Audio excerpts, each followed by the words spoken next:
నమస్కారం అండి, నా పేరు కళ్యాణి. మీకు ఇప్పుడు ఒకటి చూపించి నేను మాట్లాడతా.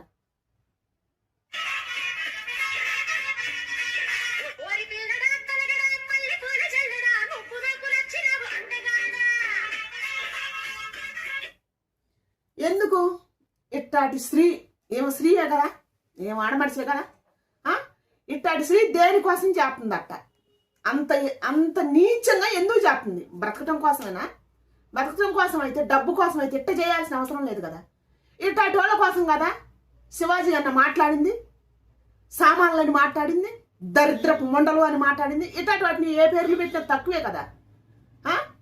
ఇట్లాంటి వాళ్ళ కోసమైనా మీరు ఈ నలుగురు హక్కుల గురించి మాట్లాడింది? మాట్లాడండి. ఒకసారి సెల్లు పట్టుకొని చూస్తే కదా మీకు తెలిసేది. మీరు సెల్లు పట్టుకొని చూడరు, మీ పక్కన ఉన్న వాళ్ళు ఎవరో నలుగురు చెబితే వింటరు. మీకు చూడటానికి కూడా మీకు ఒళ్ళు బరువు, బద్ధకం. ఎందుకంటే మీ కింద 10 మందిని పెట్టుకుంటారు. డబ్బు కష్టపడి చేస్తే వచ్చే డబ్బు కాదు కదా. మీరు ఇట్ట చెమట తీసి వచ్చే డబ్బు అయితే ఆ డబ్బుకి వాల్యూ తెలుస్తుంది. అంతమందిని మీ కింద పెట్టుకోరు. మీకు కడగటానికి ఒకళ్ళు, తోడవటానికి ఒకళ్ళు, పెట్టడానికి ఒకళ్ళు పెట్టుకుంటారు. చెల్లులో జరిగేవి కూడా ఎవడో చూసి చెబితే కానీ అవి పట్టుకొని మీరు చెబుతారు.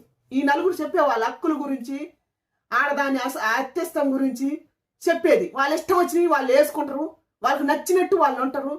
ఒక తండ్రి శాసీయకూడదు, ఒక అన్న శాసీయకూడదు.